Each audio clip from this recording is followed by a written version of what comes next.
and welcome to my second series where I recreate haunted mansions found in Disney parks. And in this series, you will see me build the very first haunted mansion that was ever conceived. It's in New Orleans Square in Anaheim, which is where the original Disneyland was built, but I'm sure most of you who are watching this know that already. So this building was the first haunted mansion that I ever visited. It was in 1993, can you believe it? And I was 5 years old, and I really adored this. I think it was the best thing in Disney. It was the most memorable thing I thought in Disneyland. And I remember it very well because my brother, who was 6 years older than me, he started crying, like he got terrified from this ride, and I loved it. I never understood. I was 5 and he was 5 years older, and he was getting scared of this ride, so I didn't quite understand why that went out, but he told me it was because our grandfather had just died and he was reminded of it, and I was like, okay.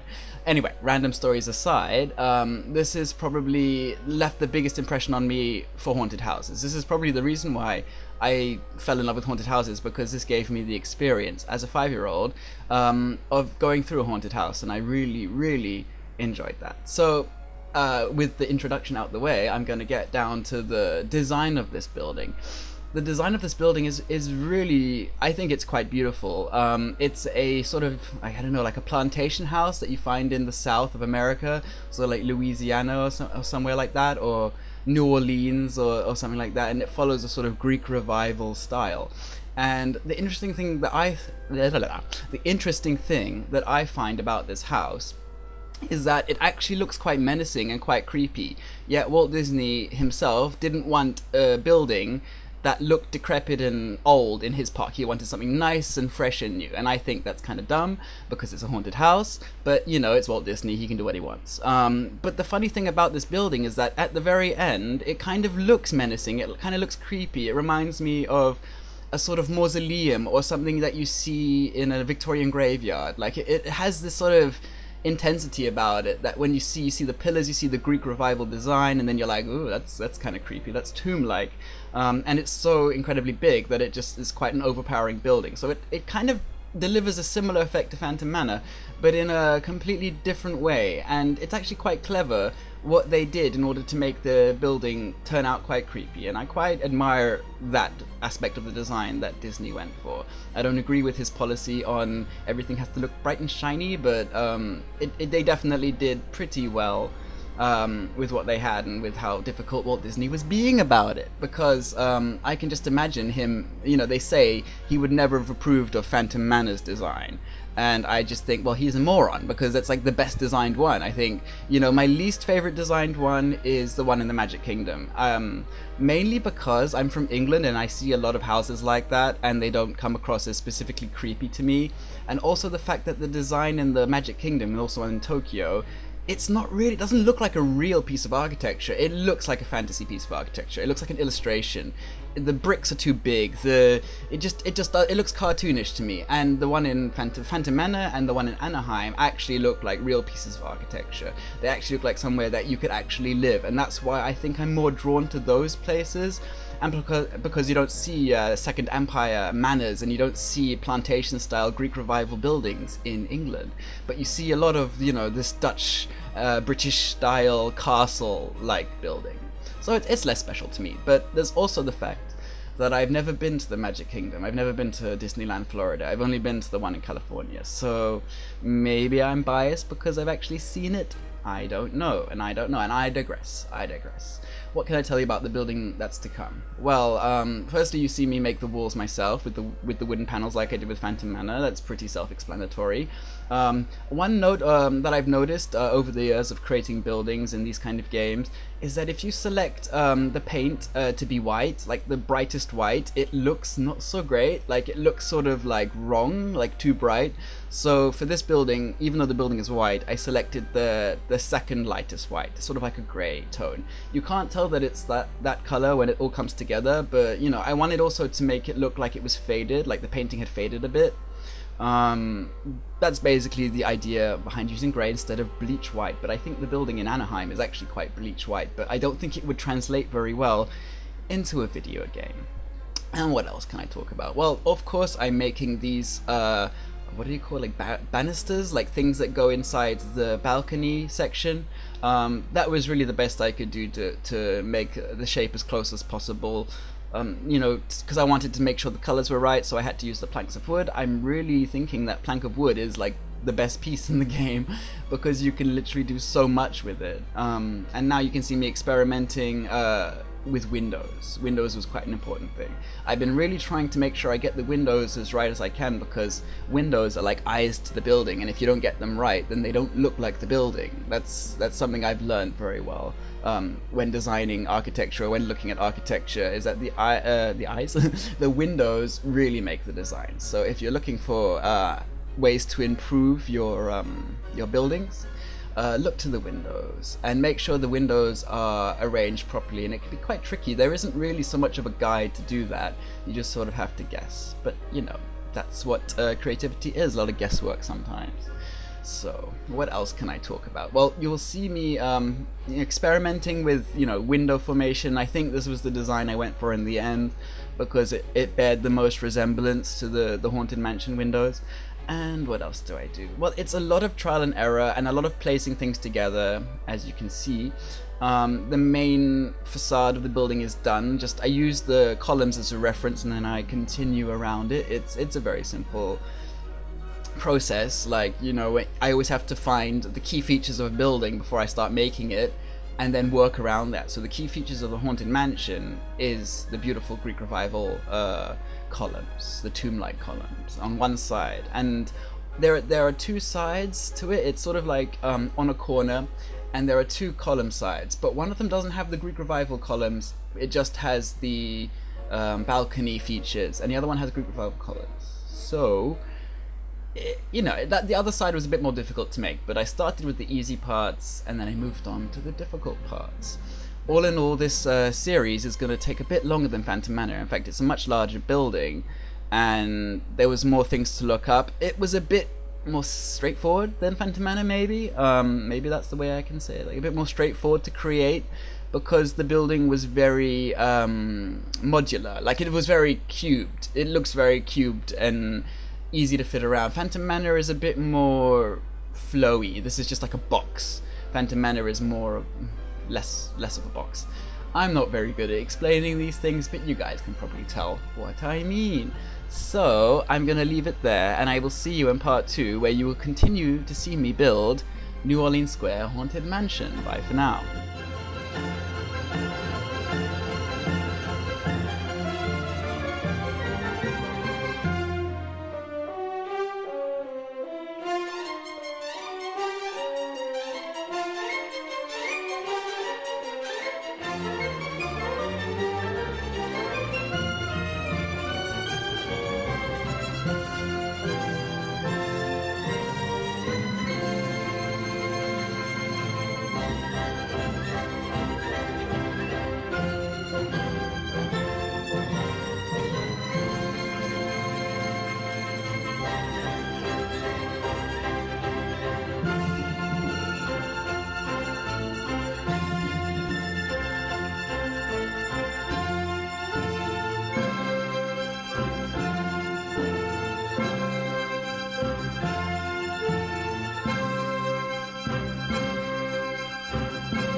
Thanks for watching this video, and if you want to see more you can click in one of these boxes and it will lead you to more of my videos, and if you haven't done so already, subscribe, and if you...